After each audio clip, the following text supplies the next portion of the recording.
두 분의 아버지. 저는 두 분의 아버지를 모시고 살아가는 사람입니다. 남편을 처음 만난 건 봄날이었어요. 설렘 가득했던 그 시절, 사귄 지 2달쯤 지났을 때 남자친구가 집에 한번 놀러 오라고 했습니다.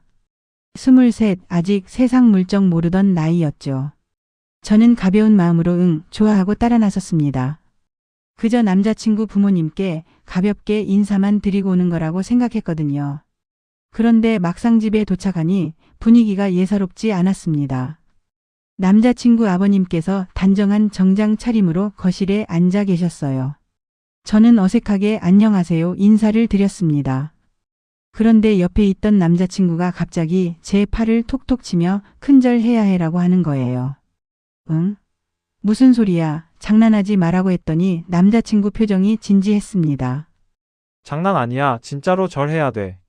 저는 영문도 모른 채 남자친구를 따라 어르신 앞에서 큰절을 올렸습니다.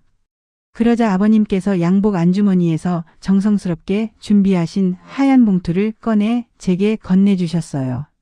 그때는 정말 아무것도 몰랐습니다. 그저 놀러 갔다가 뜻밖의 절까지 하게 됐고 용돈까지 받았다는 사실이 신기하기도 하고 조금 쑥스럽기도 했죠.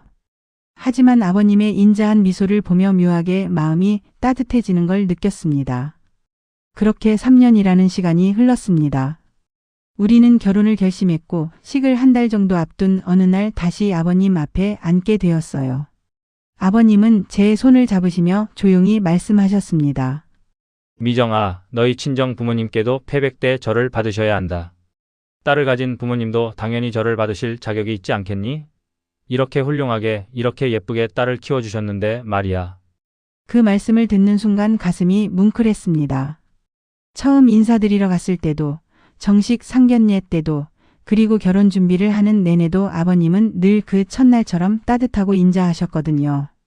결혼 후 시간이 지날수록 시아버님에 대한 감사함은 더 깊어졌습니다. 결혼기념일마다, 아이를 낳았을 때마다, 그리고 제 생일 때마다 아버님은 직접 손으로 쓰신 편지를 주셨어요. 그 편지들은 하나같이 따뜻한 격려와 응원으로 가득했습니다.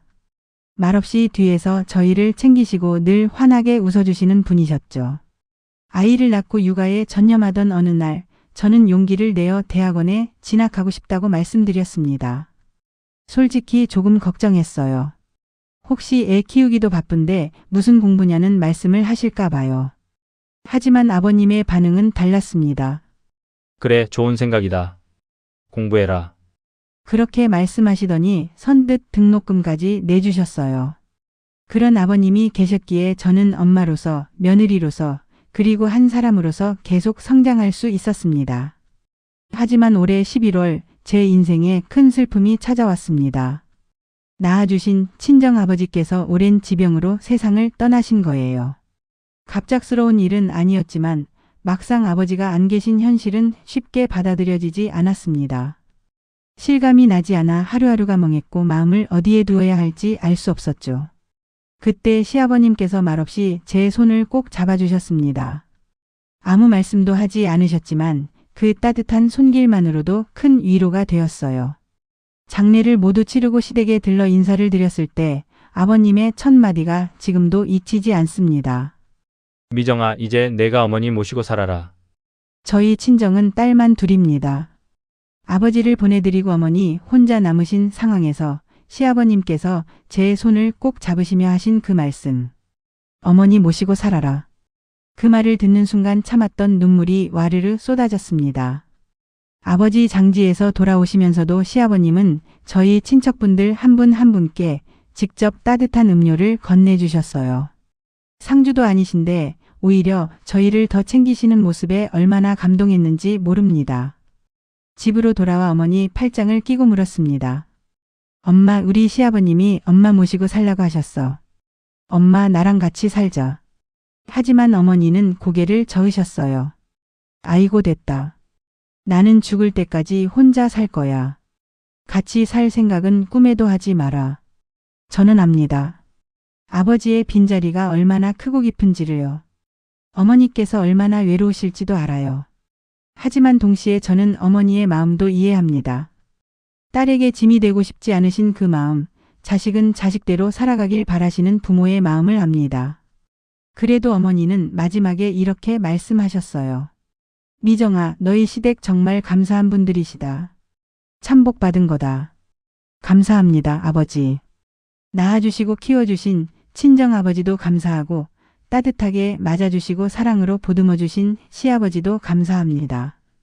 이렇게 아버지가 두 분이고 낳아주신 어머니와 새로 만난 시어머니까지 어머니도 두 분이신 저는 정말 행복한 사람입니다. 사연을 쓰다 보니 시아버지 이야기만 길어졌네요. 혹시 우리 마음 여리고 사랑스러운 시어머님께서 섭섭해하시는 건 아닐까 걱정도 됩니다. 어머님도 정말 최고세요. 늘 세심하게 챙겨주시고 며느리인 저를 딸처럼 아껴주시는 어머님께도 깊은 감사를 드립니다. 사랑합니다.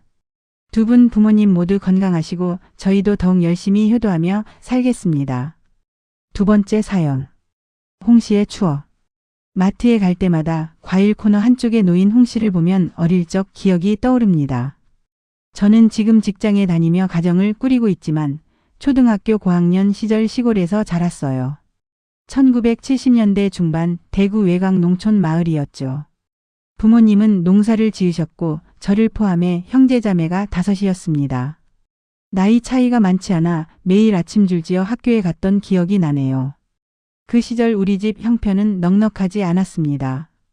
할머니까지 모시고 사는 대가족이었고 어머니는 매일 아침 도시락 5개를 준비하셨어요. 학교에서 걷는 육성회비도 부담이었고 용돈은 꿈도 못 꿨죠. 미술 시간에 쓸 크레파스조차 형제끼리 돌려 써야 했으니까요. 학교 앞 가게는 그저 구경만 하는 곳이었습니다. 가끔 형편이 좋은 친구가 간식을 나눠주면 그게 제일 큰 기쁨이었어요. 그런 날엔 하교길에 그 친구 가방을 들어주고 길가에 핀 코스모스 사이에서 벌을 잡아다 주기도 했습니다. 다음에 또 얻어먹을 수 있을까 하는 마음에서요. 우리 집 마당에는 오래된 감나무 2그루가 있었어요. 늦가을이 되면 단단한 감은 처마 밑에 매달아 곶감을 만들었고 물렁해진 홍씨는 할머니 방 깊숙한 곳에 보관했습니다. 우리 형제들은 그 위치를 다 알고 있었죠. 어느 날 하교 후 평소처럼 배가 고파 쌀통에서 생쌀을 꺼내 씹고 있었어요. 그런데 문득 집이 텅 비어 있다는 걸 깨달았습니다. 부모님과 할머니 모두 밭일을 하러 나가셨고 동생들도 아직 안 왔더군요. 절호의 기회라는 생각이 들었습니다. 떨리는 마음으로 할머니 방으로 들어갔어요. 할머니 방 벽장은 늘 무서운 곳이었습니다. 키 높이만큼 큰 미닫이문 안에서는 여름에도 서늘한 기운이 흘러나왔고 할머니께서 들려주시던 귀신 이야기는 항상 벽장과 관련이 있었거든요. 게다가 할아버지 돌아가셨을 때 그곳에 빈소를 차렸던 기억도 있었고요. 하지만 달콤한 홍씨 생각에 용기를 냈습니다. 벽장문을 열고 어둠 속에서 팔을 뻗어 홍씨 상자를 더듬고 있었죠. 그때 갑자기 밖에서 소리가 들렸습니다. 깜짝 놀란 저는 재빨리 벽장 안으로 들어가 문을 살짝 닫고 밖을 살폈어요. 어린 동생 둘이 집에 들어오더군요. 책가방을 던지고 펌프로 물을 마시던 동생들도 집이 비어 있음을 알아챘나 봅니다. 그러더니 자기들끼리 수군대며 할머니 방으로 향했어요. 제발 그냥 가라고 속으로 빌었지만 동생들은 방문을 열었습니다. 언니 무서워. 귀신 나오면 어떡해? 귀신이 어딨어? 조금만 가져가면 몰라. 동생들은 벽장 앞에서 망설이다가 용기를 내어 문을 열었습니다. 한 명이 몸을 안으로 밀어넣고 팔을 휘저으며 홍씨 상자를 찾기 시작했어요. 그 순간 장난기가 발동했습니다. 저는 허공을 헤매는 동생의 손을 덥석 잡아버렸죠. 야! 비명과 함께 동생들은 문 밖으로 뛰쳐나갔습니다. 저도 얼른 뛰어나가며 나야 언니야 하고 소리쳤지만 이미 패닉 상태가 된 동생들은 앞만 보고 달렸어요. 저도 뒤따라 달렸습니다. 하지만 동생들은 멈추지 않았고 결국 막내가 돌부리에 걸려 넘어지고 말았습니다. 무릎에서 피가 났어요. 제가 일으키려 해도 동생은 울음을 그치지 못했습니다. 미안한 마음에 어쩔 줄 몰라 하고 있는데 갑자기 뺨이 화끈거렸습니다. 밭에서 일하시던 아버지께서 비명 소리를 듣고 달려오셨고 제가 동생을 괴롭힌 걸로 오해하신 거예요. 그날 저녁 할머니께서는 다친 동생 무릎에 약을 발라주시며 모든 동생들에게 홍시를 하나씩 나눠주셨습니다. 저는 그저 입술을 깨물며 지켜볼 수밖에 없었어요. 게다가 그 전에 없어진 홍시까지 제가 훔쳐먹은 것으로 누명을 쓰고 말았죠. 이제 모두 결혼해서 아이들을 키우고 있는 동생들에게 이 말을 전하고 싶습니다. 그때 정말 미안했어. 세 번째 사연. 나도 행복하고 싶습니다. 요즘 저는 우울합니다. 행복하지 않아요. 매일 웃긴 하지만 진짜 웃음이 아니고 밥을 먹어도 제대로 먹는 것 같지 않습니다. 결혼 생활이 순탄치 않았습니다. 시댁과의 관계에서 쌓인 스트레스를 참지 못하고 남편에게 화를 내곤 했어요. 불평과 잔소리로 남편을 힘들게 한 못난 아내였죠. 그래서 오늘도 후회하며 지칩니다. 그래도 어떡하겠어요. 살아야죠. 힘들 때면 스스로에게 다짐합니다. 나도 행복할 자격이 있어. 나도 소중한 사람이야. 이웃집 사람들처럼 즐겁게 살고 싶어요. 웃으며 살고 싶습니다. 그런데 그게 잘 안 됩니다.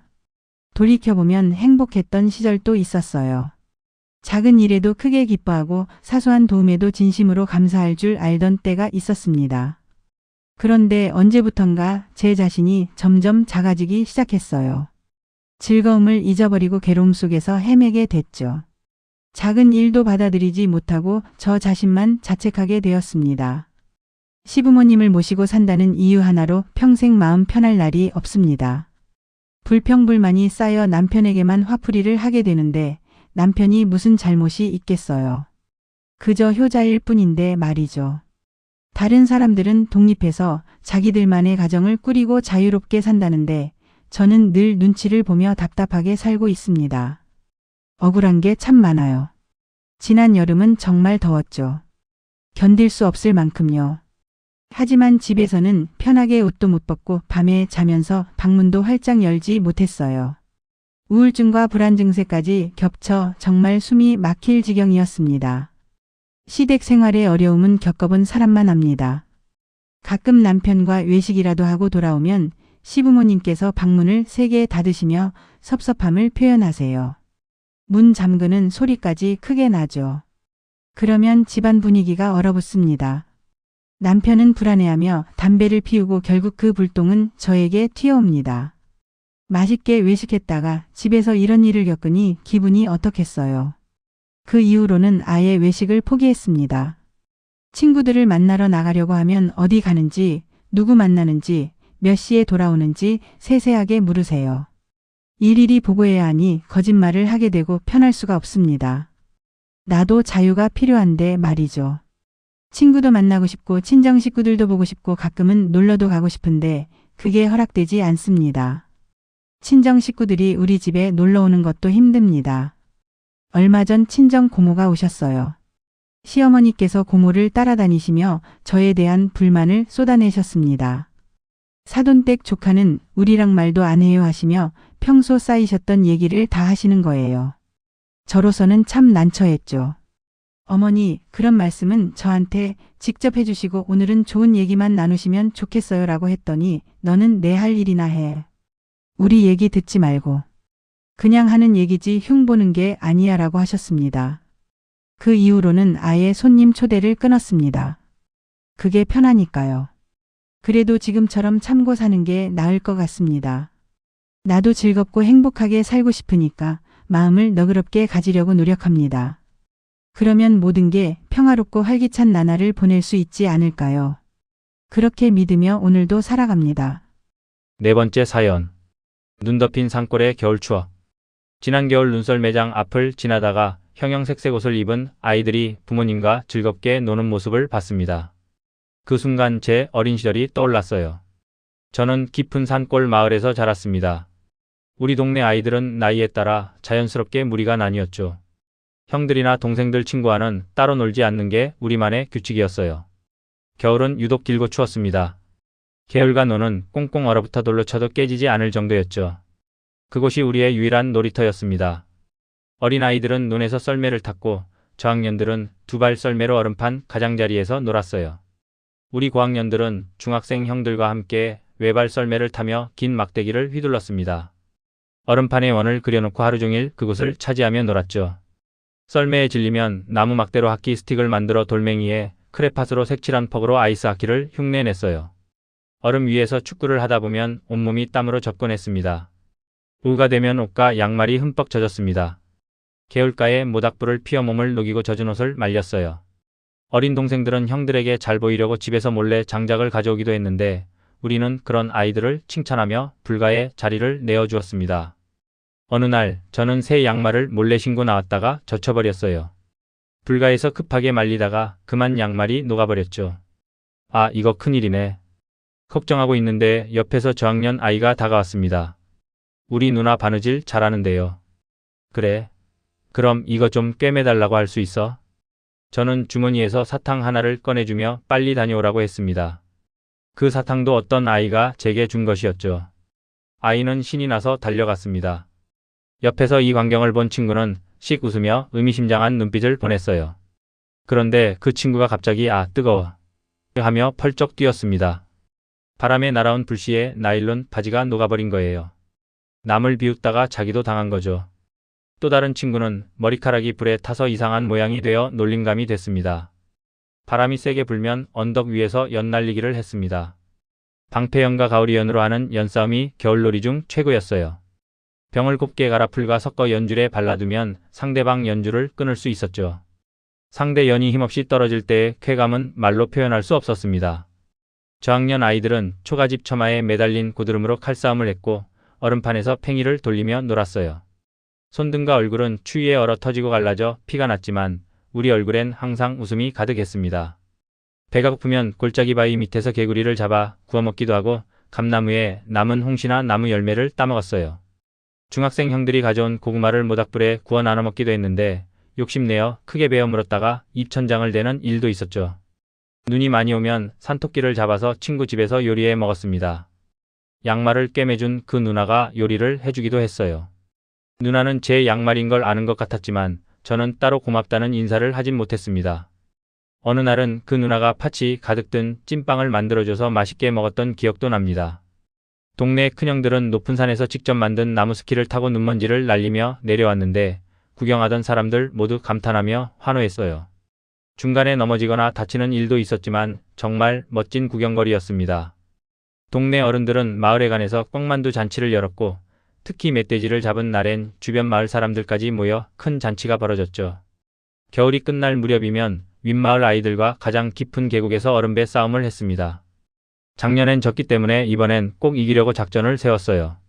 먼저 장대를 가벼운 대나무로 만들었고 얼음배는 동네 형들 조언대로 둥글게 만들기로 했습니다. 싸움 날이 되어 우리는 큰 톱으로 얼음배를 만들어 대기했습니다. 곧 윗마을 아이들이 긴 장대를 메고 나타났어요. 5명씩 타기로 약속하고 각자 돌멩이 5개씩 준비했습니다. 고등학생 형이 호각을 불자 일제히 함성을 지르며 싸움이 시작됐습니다. 처음엔 굵고 긴 장대를 가진 윗마을 팀이 우리를 밀어붙였어요. 우리는 간격을 유지하며 균형을 잡은 뒤 전력으로 반격했지만 우리 배 한쪽이 깨지며 2명이 물에 빠졌습니다. 사기가 오른 윗마을 아이들이 재차 공격해왔습니다. 우리는 일단 후퇴하기로 했어요. 윗마을 아이들은 우리를 쫓아오다가 무거운 장대 때문에 지쳐서 기운이 빠진 것 같았습니다. 지금이다. 밀어붙이자. 우리는 가벼운 대나무 장대로 힘껏 밀며 돌멩이 공격을 시작했습니다. 그 공격으로 윗마을 배가 두동강 나며 3명이 물에 빠졌어요. 우리 편은 3명, 윗마을은 2명이 남았습니다. 다시 공격해오는 윗마을 아이들을 살짝 피하다가 제가 대나무 장대로 그들의 얼음배를 뒤집어 버렸습니다. 균형을 잡으려던 2 아이 모두 물에 풍덩 빠지고 말았죠.